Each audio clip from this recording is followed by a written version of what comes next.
Well, we sure do have some interesting characters today, don't we, Charlotte? Oh, yes, we do, Jenny. We've got some famous psychologists here today. We brought them back from the dead in order to interview them.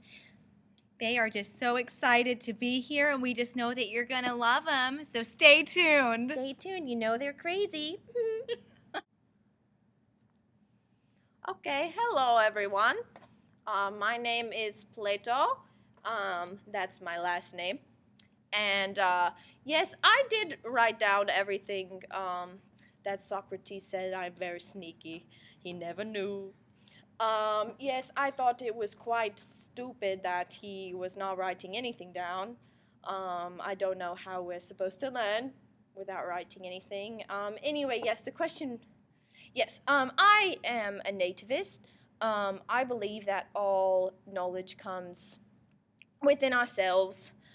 So I believe it's all innate, that we're born with it, and that the way that we project our knowledge is that it's drawn out from us through questions, etc.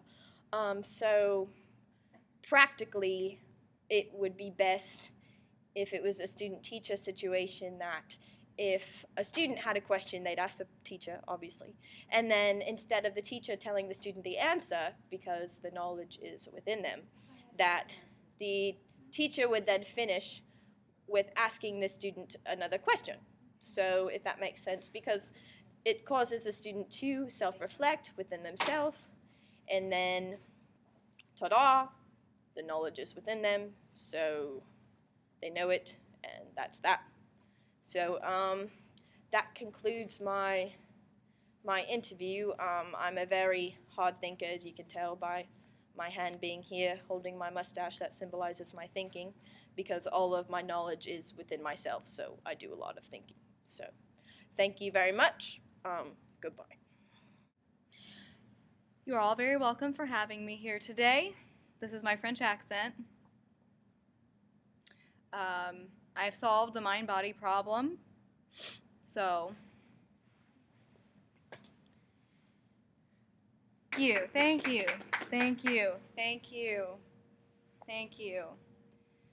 All 5 of you will be happy to know that I figured it out. They're simply separate. The mind is not up for study; it is divine, but the body can be studied. Yes. Oh, yes, yes, they talk to each other. We.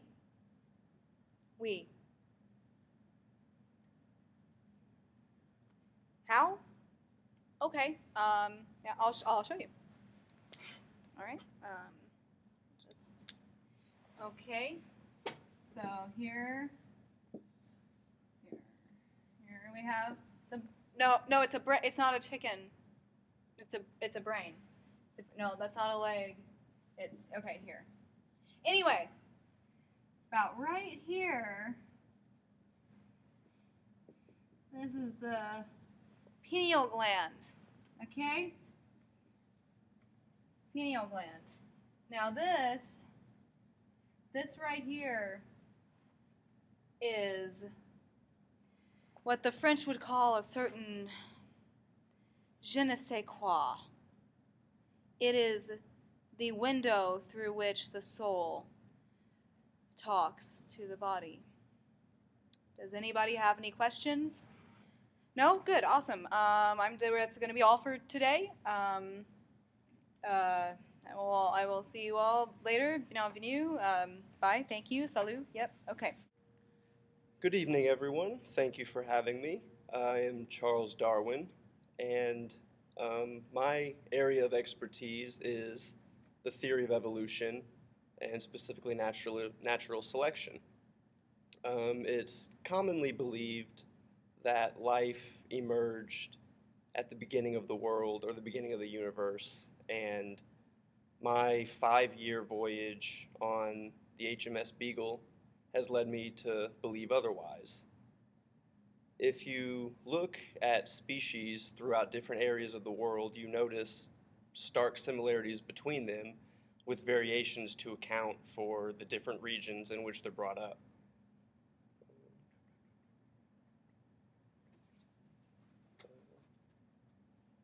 This has led me to the theory that all of life has, over time, over millions and millions of years, descended from one or a few common ancestors. This is all covered in my book, The Origin of Species. It absolutely amazes me that so many people can hear such compelling evidence and look at the fossils and different species throughout the world and still deny such clear-cut evidence. I mean, it's baffling to me. Hello, everyone. My name is Wilhelm Wundt. I am here today to talk about my career. So, my biggest accomplishment, you ask me? Well, I have been named now the father of psychology.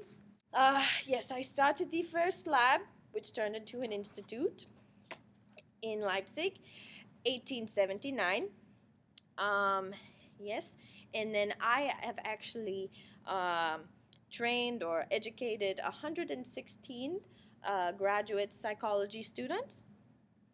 Also, I have changed and very much separated psychology from philosophy through studying the structure of the mind, etc. Something, though, that I very much enjoy, I very much love, is introspection. Yes, introspection. I believe that we can scientifically study things by looking within ourselves and reporting what we find. Yes. So I very much like the theory of introspection. I will never let it go, ever. And yes, that almost covers it. I've been publishing, researching, teaching, lecturing for 65 years. Very productive. That's why I can't stay long for this interview, but although I would like to, I do like talking about myself. So anyway, I think being the father of psychology pretty much makes me a big deal. So no one forget introspection. And thank you very much. Auf Wiedersehen. Today I'm going to be discussing the talking cure. It is the only treatment for mental disorder to restore your energy balance. I call it psychodynamics. You must bring the unconscious conflicts to consciousness to restore the balance. I work with individual clients. I would actually say all of them suffer from deeply repressed sexual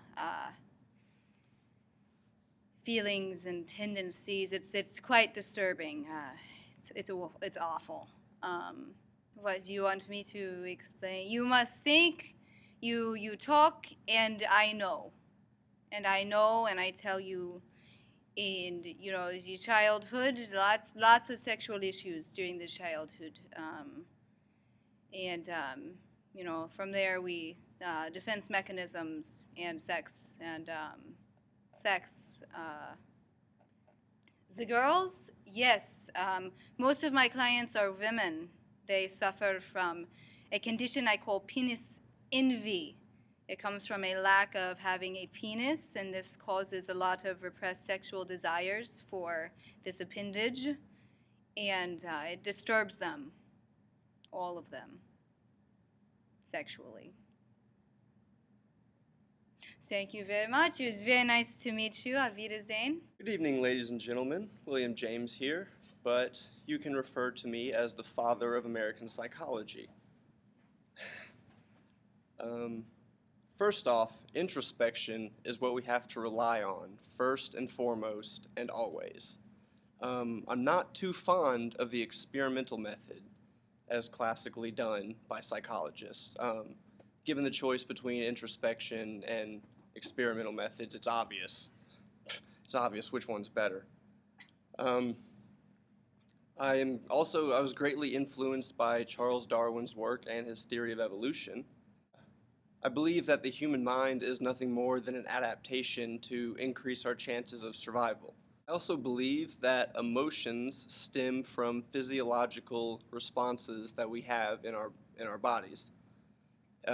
If you see a bear in the woods, your heart begins to race and you begin sweating, and that is an indication to signal that emotion of fear. And I am also more interested in what functions the mind serve as opposed to their structure or any of that other crap. Who really cares about that? Just really, it boils down to what it does. Hello, everyone. My name is Edward Thorndike. A little bit about myself and my career. It started at Harvard. I was James's assistant, William James. So we studied psychology together. So anyway, he said, Thorndike, why don't you go study some kids? I said, all right. So I went. I tried to get some kids. Couldn't find any kids. So then, what did I do, you ask? So then, James said, hey, go study some chickens. So I went and I got some chickens. And then I brought them back to Harvard. And Harvard said no to the chickens. They were very appalled. They were not happy about me bringing any chickens. So I had to get rid of the chickens. And then I transferred to Columbia. And at Columbia, I created what is called the puzzle box. Now, the puzzle box is just where I put an animal inside of it, and I observe within controlled conditions how the animal gets out. The animal that I used, however, was, here you go, I'll get the camera real close here, was a cat. Because I loved cats. Obviously, I'm wearing this cat button. They're my favorite animal. That happened through this research because they're the best animal ever. So, yes, I'm a proud cat lover. Anyway, back to my career. So I created what's called the law of effect, where I said, and I observed this through these controlled observations, that organisms, animals, anything, will continue activities that they seem to have positive consequences, or where I guess they work, per se. You could say that in slang terms. And they don't continue behavior that doesn't work or that have negative consequences. So that's simply the law of effect. So I guess you could kind of say that I set the stage for behaviorism, even though that isn't really what I was trying to do. I just kind of wanted to see how cats could get out of a box. And yeah, that's my career. So thank you very much. Have a good day.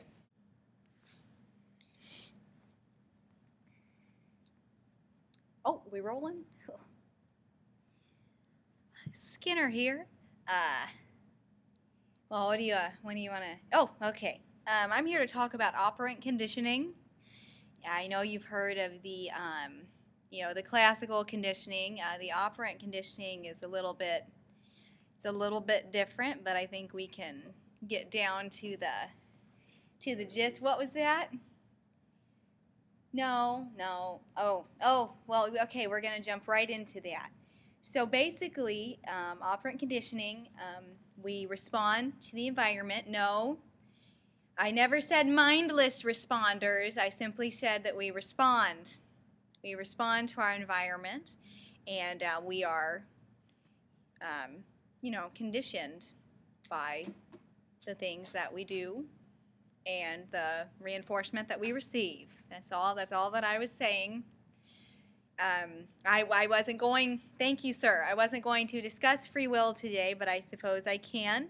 It's not, well, yes, it is. We don't really have any, but I'm saying that once we recognize and we learn factors that influence ourselves in those elements of operant conditioning, we can become our own masters. Now, that doesn't sound so bad, does it?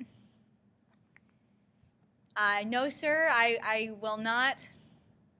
What to myself? Oh, well, that was explicit. No, I wasn't here to make any enemies. I truly believe that we can all better ourselves, and if we put ourselves in an environment, and if we suit ourselves with a community that we, oh, that was just unnecessary, guys. We don't, oh my goodness. Well, just, read Walden 2. Oh! And Beyond Dignity and Freedom, and maybe you'll understand what I'm talking about. All right, you all have a lovely afternoon. Children are very important. Bye. Hello guys, this is John Watson here, and first and foremost, whoever wrote this is an idiot. Introspection and structuralism are bunk. Let's just get that out of the way first. We need to remember that psychology should be a purely subjective field with the goal of predicting behavior. I talk about all of this in the latest edition of Psychology Review, where I go into detail about the current lack of scientific rigor in psychology labs across the world. I also may have done a questionably unethical experiment in which I traumatized a little boy named Albert in the name of science, but I found out that fear can be conditioned, so I would argue that it was worth it, but to each his own, I suppose. Oh, and I also plan to have an affair and live happily ever after in a big mansion that I didn't really deserve, so. Hey guys, Chomsky here. So, Skinner and psychologists like him believed that language was the result of environmental factors, and he adopted a more behaviorist view of language, and I think that I have proven that that's not true. I believe that we as humans are pre-wired for language, and that each of us has the capacity at birth to learn any language. It's a sort of global view of language. And my reasoning for this is because if you look at kids, when they begin to learn language, it all seems to happen within the same time frame. It's between 3 to 8 years, so it's consistent. Language also is something that begins on its own. It's not something that has to be taught. It's, nothing has to trigger it. Kids just sort of pick it up naturally. Hello, everyone. My name is, you could call me Dr. Hall, Sid if you like, but please do not call me Mr. Hall. Excuse me. Don't come into my brain. It's a scary place. You might want to stay for a little bit, but not for a while. So does anyone know why to not call me Mr. Hall? Yes, Haley? Because it's your dad? Yes, that's correct. That was my father's name, and I, for one, I am not my father. So who wants to play Name That Dead Guy? Huh? Yes, this is a man that you've never seen before, usually, but I'm going to give you hints anyway, even though you don't know who it is. So eventually I'll tell you, but it's pretty irrelevant most of the time. So, all right, let's continue. So, let's see. I guess we have to spend half the day talking about Freud. Unfortunately, I really don't like to spend time on that. Yep, all right, we're done with that. So, all right, class, so you're looking a little dazed on me, so I'm just going to tell you a story about a dream I had the other night. So, I know this doesn't happen very often, but since we're talking about the brain and yada yada, consciousness, whatever, so my homunculus, I think, created this dream. It's pretty crazy, I know. So, all right, so I was walking down campus, right, which I don't dream about campus often. I mean, I'm kind of a dinosaur. I've been working here a long time, but you'd think I dream about it more, but I don't. So I actually was here before the email was even invented, which is, that's why my email is hall@usi.edu, and there's like 5 halls here, but I was the first one, so kind of a big deal. Anyway, this is my green water bottle that I have every day. I just can't get rid of it. I just stick to stuff I like, it's efficient. Anyway, so this dream, I was walking down campus, and all of a sudden I see my daughter with her backpack on campus, on a college campus. My daughter is young, as you all know. Actually, you don't. I don't tell you that, but I don't know why I know that right now. Anyway, so my daughter was walking to campus, and I just said, "Hello, what are you doing here on campus. This is my place of employment, not yours. Why are you not at school? She said, I am at school, Dad. I go here. I'm going to history now. And then he said, no, you are not, young lady. And she said, yes, I am. And that was the end of my dream. So anyway, does anyone have any questions about consciousness, the homunculus, comments? What do you think consciousness is? Huh? I think that it's. Yeah, see, consciousness is just being aware of things that are going on. But I know that's where you were going, Ms. Chesser. Thank you. Oh, by the way, definitely do not send me an email. If you have any questions, just come talk to me. I'm 4 weeks behind my email. So I don't check more than 1-2 emails a day. I also, this is a funny story, and I'll share it with you. It's a bit embarrassing, but I'm ancient, so I don't care to be embarrassed. But so I came in the other day to my 9 a.m. section, and my cell phone was sitting on the desk. And I said, wow, there's my cell phone. I had looked everywhere, just all throughout the university, and I could not find my phone, and so I went and bought another one. But my phone was right here. So I will see you all on Monday. Have a good weekend. Study up for your exams.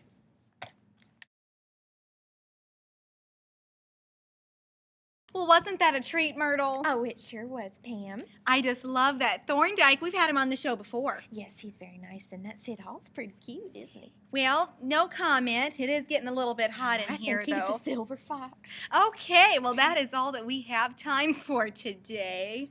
Jan. Oh, Pam. Oh, we'll tune in next time to PNN Psychology News Network. Network. Goodbye. Bye-bye now.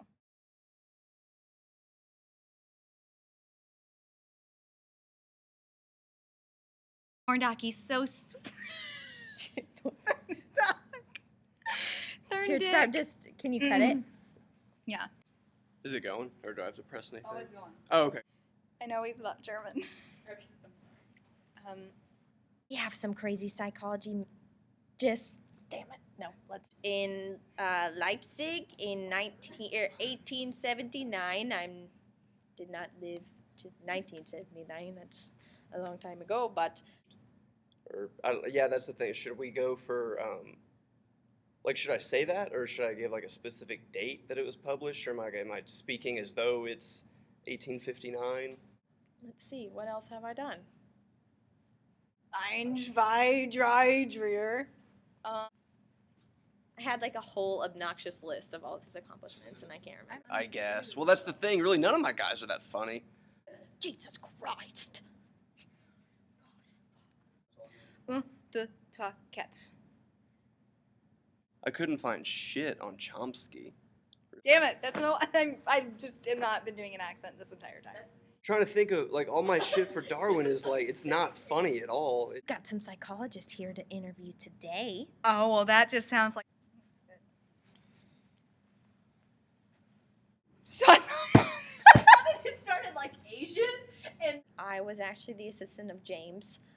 What an. Oh, and wait, James wasn't an ass, it was Watson. That's embarrassing. Okay. Thank you. Nice. I'm gonna pee my pants. I'm sorry. Well, that was a real treat, Jan. Oh, it sure was, Jenny. It sure is cold in here. It is. It's a little nippy. Okay, suggestions on what else to talk about? At our mind and the brain has adapted. Shit. Hold on. Well, what? No. What names did we use? We can't use different I was names. actually just getting ready to say I'm almost I do not positive they were. Oh, none of these are getting in the camera shot. What? A dream. Shit. Hold on. That Sid Hall's kind of cute too.